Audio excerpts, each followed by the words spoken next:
There comes a moment in the life of an empath, when the world suddenly feels unbearably heavy, when the constant echo of other people's pain, frustration, and silent demands becomes too loud to ignore, and they realize that all their energy has been flowing outward, like a river that never turns inward, never pauses to nourish its own banks. For years, they have absorbed what others could not bear, felt what others could not name, and carried burdens invisible to everyone else, while the quiet whisper of their own needs, their own soul's quiet yearnings, was drowned beneath the roar of the world. They begin to notice how small acts of self-denial have accumulated, how their body stiffens under tension they didn't even know was theirs, how their mind has been a theater for everyone else's dramas while their own story remained silent. And in that noticing, a tremor rises, subtle, almost imperceptible at first, but undeniable, the first stirrings of a radical, gentle rebellion. It begins in the pauses, in the quiet spaces between one obligation and the next, in the sudden awareness that they do not have to absorb every glance, every word, every unspoken tension in the room, in the realization that the empathy that has defined them need not be their prison, and as they allow themselves to breathe into this awareness, a strange and fragile sense of permission emerges, permission to feel without guilt, permission to say no without trembling, permission to place themselves, at last, at the center of their own life. Choosing themselves is not a loud, dramatic act. It is subtle, tender, revolutionary in its quietness. It is in the way they pause before agreeing to something that drains them, in the way they let themselves linger in feelings they once rushed to fix, in the simple act of noticing their exhaustion without immediately trying to soothe the world. And with every small act, the empath begins to reclaim fragments of themselves that have long been forgotten, lost to the tides of endless giving. And yet, there is fear, an unavoidable, lingering fear. Who will they be if they stop carrying the weight of everyone else? Will they still feel needed, valued, loved? For so long, their identity has been intertwined with sacrifice, with the endless absorption of others' burdens, and stepping away from that can feel like standing on a cliff, unsure whether the ground will hold. But slowly, tentatively, the empath begins to realize that their purpose was never to vanish into the suffering of others. Their purpose is to inhabit their own life fully, to feel deeply, to act with intention, to love without losing themselves, and with that understanding comes a trembling liberation, a fragile but unstoppable freedom that awakens the soul. In this awakening, the empath discovers the profound depth of their own inner world, the richness of their own emotions, the subtle textures of joy, grief, desire, and longing that have been denied for so long. Each feeling is a revelation, a reminder that they are not just vessels for the lives of others, but living beings with their own stories, their own needs, their own worth. And as they allow themselves to feel, the borrowed weight of the world begins to lift, revealing a space of clarity and presence they may never have known existed. There is also a quiet astonishment, a realization that for years they mistook their own suppressed feelings for the demands of the world, that in absorbing others, they had lost the ability to distinguish what was truly theirs, and as they reclaim their emotional landscape, a strange courage arises, the courage to honor themselves fully, to say yes when it feels right, to say no when it does not, without guilt, without apology. To exist in the world as whole, independent yet compassionate beings. This choice does not come without consequences.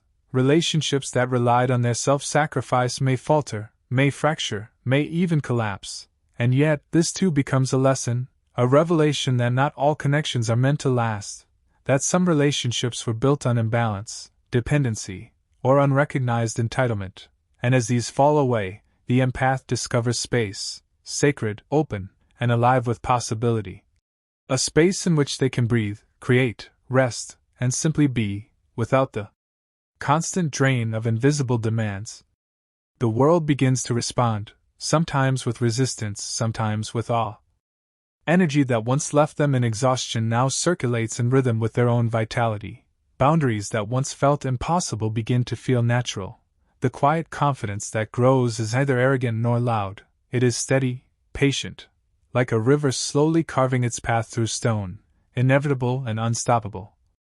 The empath begins to understand that choosing themselves is not a single act, but a lifelong practice, a tender, continuous cultivation of self-respect, presence, and intention.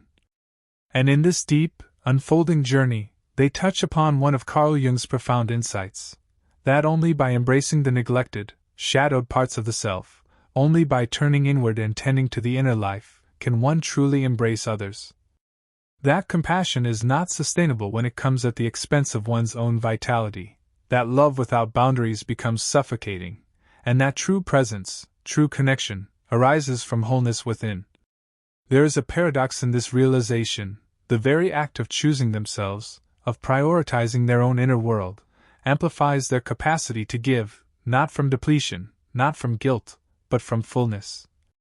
Each moment spent honoring their own soul makes them a brighter light in the world, a light that cannot be extinguished by the chaos of others, because it comes from a place eternal, untouchable, deeply human. A light that is generous without sacrificing itself, that nurtures without vanishing, that stands firm without resentment.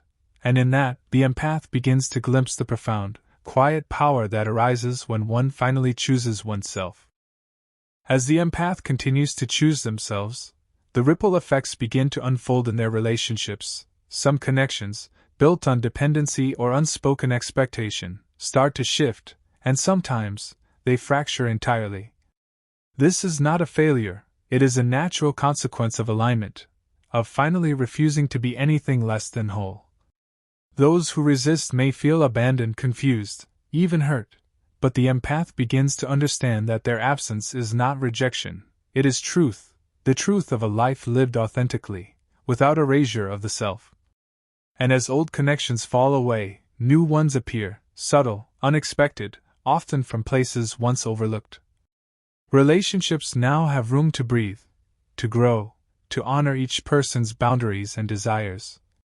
The empath discovers a profound joy in these connections, a joy that is lighter, freer, and more genuine, because it is built not on self-sacrifice or the absorption of another's pain, but on presence, attention, and mutual respect. They begin to see that love given from wholeness is richer, deeper, and more sustaining than any love born of depletion. In the quiet spaces of this transformation, the empath starts to notice the world differently. The chaos no longer consumes them, the suffering of others no longer feels like a personal weight to carry, and yet, compassion remains, alive and expansive. It is no longer frantic, desperate, or entangled, but deliberate, measured, and profound. They find that by honoring their own limits, they can offer more, not less. That presence, when rooted in self-care, has a power that proximity to endless suffering could never achieve. There is a tenderness in this new way of being, a softness that was impossible when survival meant constant vigilance for others. They notice small pleasures with clarity, a morning breeze, the taste of a favorite food, the texture of a well-worn book. They experience emotions fully, laughter, curiosity, awe, and even grief, without feeling guilty, without immediately turning to fix someone else's world. It is as if life has been reframed, the colors richer, the air lighter, the rhythm of existence more aligned with their own heartbeat. Yet the path is not without its tests. The world will continue to demand, will continue to project its chaos onto them. Old voices, internalized over years, whisper doubt. You are selfish. You are abandoning those who need you. But the empath has begun to recognize these as echoes of the past, remnants of conditioning and survival. They learn to respond not with guilt, but with awareness, not with compliance, but with choice. And in this, the courage grows, steady, unwavering, like roots deepening in fertile soil.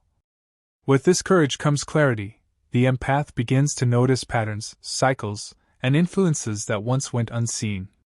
They understand the subtle dynamics of manipulation, the ways some individuals unconsciously rely on their energy, the hidden drain of constant emotional labor. And rather than recoiling or feeling shame, they meet these realizations with discernment. They learn to set boundaries firmly and lovingly, to protect the self while remaining open, to navigate the world with both strength and sensitivity. In the act of choosing themselves, the empath also encounters a profound creativity, a wellspring of energy long denied. Hobbies once abandoned are revived, ideas long ignored take form. They begin to invest in projects, passions, and relationships that resonate with their soul. There is a sense of alignment, of flow, that had been impossible when their focus was diffused across countless obligations. Life begins to feel expansive, infinite, and full of possibility. And deeper still, the empath discovers a radical truth: choosing oneself does not diminish the ability to connect, it enhances it. They learn to hold the space for others without being consumed, to empathize without erasing themselves, to act with intention rather than reaction. The energy that once leaked into exhaustion now fuels understanding, patience, and profound presence. In this, they become both shielded and open, strong and gentle, radiant in a way that cannot be replicated by self-sacrifice alone. The transformation extends to the smallest details, to the way they walk, the way they speak, the way they pause. There is a quiet magnetism in their presence, a subtle authority born not of dominance, but of alignment. Others may sense it instinctively, drawn to the peace and steadiness that comes from someone who inhabits themselves fully. And though the world may resist, criticize, or misunderstand, the empath persists, because their choice is no longer negotiable. It is a practice, a commitment, a declaration to themselves that they matter, profoundly, unapologetically. In this phase, the empath begins to glimpse the depth of human connection in its most authentic form, relationships based not on need, obligation, or emotional drain, but on resonance, mutual respect, and joy. They understand that to truly love others, one must first love oneself. That compassion must be anchored in wholeness, that presence cannot be sustained from depletion. And as they embody this truth, a quiet revolution occurs, not loud, not visible in headlines or dramatic gestures, but undeniable in its power, a transformation that radiates outward, touching lives, inspiring others, and illuminating what it means to live as an empath who has finally chosen themselves. As the empath continues to choose themselves, a deeper layer of transformation begins, the one that touches the very roots of their psyche. For years, they may have unconsciously suppressed parts of themselves, desires, fears, and truths that felt dangerous or unacceptable, fragments of shadow that were never tended, and now, in the act of self-prioritization, these neglected aspects rise quietly, insistently, not as threats, but as messengers, guiding the empath toward wholeness. They begin to meet their shadows with curiosity rather than shame. The anger they once buried, the jealousy they denied, the resentment they feared, all these emotions reveal patterns, wounds, and hidden needs that have been shaping their lives in subtle ways. And in this recognition, the empath finds freedom, not through suppression, not through judgment, but through acknowledgement, allowing these parts to speak, to breathe, to exist, and slowly, the fragments integrate, weaving a stronger, richer self, a self that can hold complexity without fracturing. This integration brings a clarity that feels almost sacred.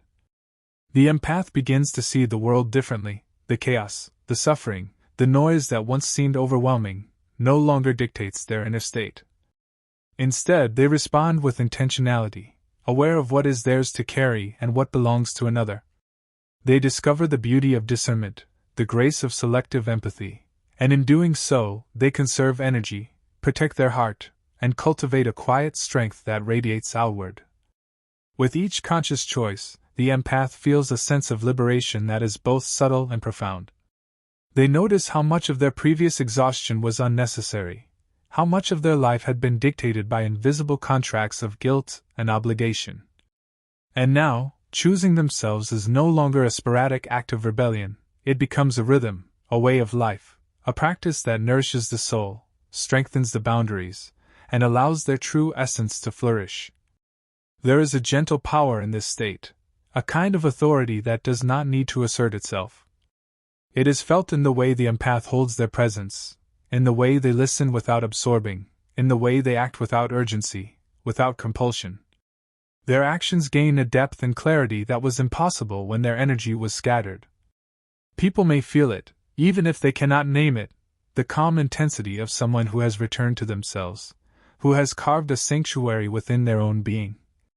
And as they deepen this practice, the empath begins to touch the profound truth Jung spoke of: That individuation, the journey towards self-realization, is not a solitary act of ego, but a process of aligning with one's own psyche so fully that one can relate authentically to the world. By integrating the shadow, by honoring the neglected self, by choosing themselves, the empath becomes a conduit of authentic connection, not through depletion or martyrdom, but through presence, clarity, and love grounded in wholeness. This phase also brings an extraordinary resilience, a sense that no external turbulence can shake them completely. The empath experiences life fully, feels deeply, and yet is no longer defined by others' chaos. Their emotional and spiritual resources are replenished, their energy is steady, their heart is available, but no longer porous. And in this steadiness they find a new joy, the kind that comes not from avoidance of pain, but from the courage to feel everything, while maintaining a center of calm. The world, in turn, responds. Opportunities that were once invisible or impossible begin to appear. Relationships that had been draining transform into partnerships of mutual respect and care. Even strangers respond differently, sensing the integrity and quiet authority of someone who inhabits themselves fully. The empath realizes that the act of choosing oneself is not selfish, it is magnetic. It draws the right people, the right experiences, and the right energies into alignment with their life. And finally, in this phase, the empath begins to glimpse the depth of their own impact, a truth that had been hidden beneath years of self-neglect. By tending to themselves, by honoring boundaries, by integrating shadow and light, they are able to touch others' lives in ways that exhaustion and overextension never allowed. Compassion, once scattered and shallow, becomes deep, intentional, transformative. Their presence becomes a balm, not because they have given endlessly, but because they have reclaimed themselves, because they have chosen to inhabit their own being fully. And in this knowing, there is a profound peace, a quiet certainty that choosing oneself is not an act of defiance, but a sacred alignment with life itself. That by honoring their own heart, they have learned the truest way to honor others. That the empath who finally chooses themselves becomes not just whole, but luminous, a living example of what it means to give fully without losing oneself, to feel deeply without being consumed, and to live authentically in a world that often asks for surrender. As the empath moves further into this journey of self-choosing, the external world begins to reflect the internal shifts. Life that once felt heavy, unpredictable, and exhausting now carries a rhythm that resonates with their own inner pulse. The relationships that once demanded constant sacrifice either adjust to new boundaries or naturally drift away, and in their place, connections arise that feel alive, supportive, and reciprocal. The empath discovers that life does not collapse when they prioritize themselves, it expands, stretches, opens in ways that were impossible under the weight of self-neglect. They begin to navigate social spaces with ease, feeling the energy of a room without absorbing it, responding without compulsion, speaking without fear, acting with integrity rather than obligation. There is a subtle confidence in their presence now, a quiet authority that does not intimidate, but commands attention through alignment, clarity, and authenticity. People notice, sometimes they admire, sometimes they resist, sometimes they are unsettled. But the empath no longer bends to meet expectations that drain their vitality. They have learned that their yes carries power only when it is chosen, and their no carries dignity only when it is respected. And as their external world aligns with their inner clarity, they encounter opportunities they could not have seen before. Invitations, projects, relationships, and experiences appear, drawn by the energy of someone fully present in themselves. Their creative expression deepens, fueled by a reservoir of vitality that was once diverted outward. They engage in work, art, and service not out of obligation, but from an overflow of life. The empath discovers that by choosing themselves, by honoring their own boundaries and desires, they contribute more, not less, to the world. There is also a profound sense of liberation in their interactions. No longer weighed down by guilt, obligation, or the invisible contracts of old patterns. They can hold space for others without losing themselves. They can offer support without being consumed. They can love without sacrificing their essence. And in this, they find a kind of freedom that had been unimaginable, a freedom that is steady, enduring, and deeply fulfilling. The empath begins to notice the subtleties of life they had overlooked. The quiet joys, the small victories, the moments of connection. They become more attuned to the rhythm of their own body, the whisper of their emotions, the messages of their intuition. Life becomes less about survival, and more about presence, less about obligation, and more about resonance. They move with grace through their days, feeling the currents of life rather than being pulled by them. And there is a quiet satisfaction in knowing that their energy is no longer scattered, that they are no longer a vessel for the unprocessed pain of others, that they can offer themselves fully, without depletion. There is a dignity in this self-possession, a reverence for their own life that radiates outward, touching others in ways that cannot be forced or replicated. It is a presence that teaches without words, that inspires without instruction, that heals simply by existing authentically. In this phase, the empath also begins to embody patience, with themselves, with others, and with life. They understand that transformation is not instantaneous, that choosing oneself is a practice, a daily act, a commitment, that boundaries may be tested, old patterns may resurface, and the world may resist their alignment. But they persist, gently, steadily, because the cost of returning to old patterns is too high, and the reward of inhabiting their own life fully is too vital. And slowly, almost imperceptibly, a new kind of energy emerges, one that is luminous, expansive, and quietly magnetic. The empath becomes a presence that calms without controlling, that nurtures without overextending, that connects without losing themselves. They are fully alive, fully engaged, fully whole. And the world, even in its chaos, begins to recognize the strength of someone who has finally chosen themselves, a presence that cannot be diminished, that cannot be taken, that cannot be consumed. There is a profound joy in this realization, a joy born not of indulgence, but of alignment, of integrity, of knowing that every act, every choice, every breath is in service of a self that is honored, protected, and cherished. The empath finally understands that their capacity to love, to connect, and to contribute is multiplied not by depletion, but by wholeness. That to choose oneself is not selfish, but essential. That in the act of self-prioritization, they unlock a depth of life, compassion, and purpose that was previously unattainable. And as this truth settles into the core of their being, the empath feels a quiet, enduring peace, a certainty that choosing themselves is not a moment, but a lifetime, a practice, a path, and a gift, both to themselves and to the world. And now, as the empath reaches this final phase, the culmination of a long, quiet, revolutionary journey, they stand fully in themselves, no longer scattered, no longer defined by the expectations, needs, or suffering of others. They carry a profound understanding that the self, when honored and nurtured, is not only preserved, but amplified, that boundaries are not walls, but bridges, that love and presence are most powerful when they flow from wholeness rather than depletion. In this place, the empath experiences an extraordinary freedom. The fear that once haunted them, the anxiety of letting go, the guilt of prioritizing their own life, these dissolve slowly, like morning mist before the sun. They realize that their presence in the world is now intentional, conscious, and profoundly effective. That by choosing themselves, they are no longer exhausted by life, but energized by it. Their compassion is no longer scattered, but concentrated, deliberate, and transformative.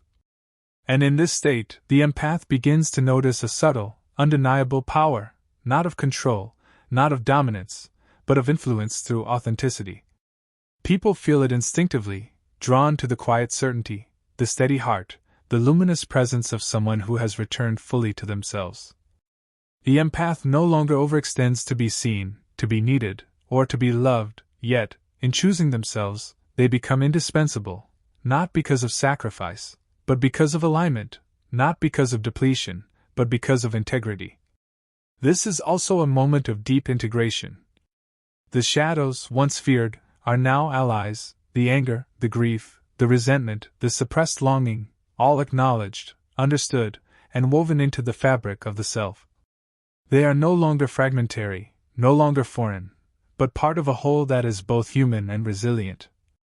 And with this integration comes clarity, a sense that life's challenges are no longer threats to survival, but invitations to presence, to wisdom, to measured, compassionate action. The empath now understands the profound paradox Jung observed, that only by becoming whole within can one truly serve the world without loss. That true compassion is not the exhaustion of self, but the expansion of self. That love given from wholeness multiplies, touches deeply, and endures. And in living this truth, the empath becomes a quiet revolution in motion, a living example of what it means to honor the self while honoring others. They feel an inner joy, steady and abiding, one not dependent on circumstances, validation, or the approval of others. Their life is infused with meaning, not from external expectation, but from alignment with their own soul. Every choice, every interaction, every breath is guided by a deep, enduring presence, and in this, they discover a profound sense of safety, belonging, and freedom that no external condition could ever grant. The empath's influence ripples outward, in ways both subtle and profound. Their presence calms, nurtures, and inspires. Their energy heals not by taking on others' pain, but by offering the gift of steadiness, attention, and conscious connection. Their relationships deepen, their work flourishes, their creativity blooms, all because they have reclaimed themselves. Because they have learned that the most radical act of love is sometimes to choose oneself. And in the quiet culmination of this journey, the empath realizes the deepest truth, that life does not demand endless surrender, that compassion is not measured by exhaustion, that boundaries are not betrayals. That by choosing themselves fully, by honoring their own heart, they have unlocked the truest potential of their humanity, their empathy, their presence. They have become unshakable, luminous, whole. And in this wholeness, they carry not just their own liberation, but the possibility of transformation for those around them, a reminder that choosing oneself is not selfish, but sacred, a path that leads to depth, authenticity, and enduring connection. A path that shows that when the empath finally chooses themselves, they do not take from the world, they return to it, abundant, radiant, and infinitely alive.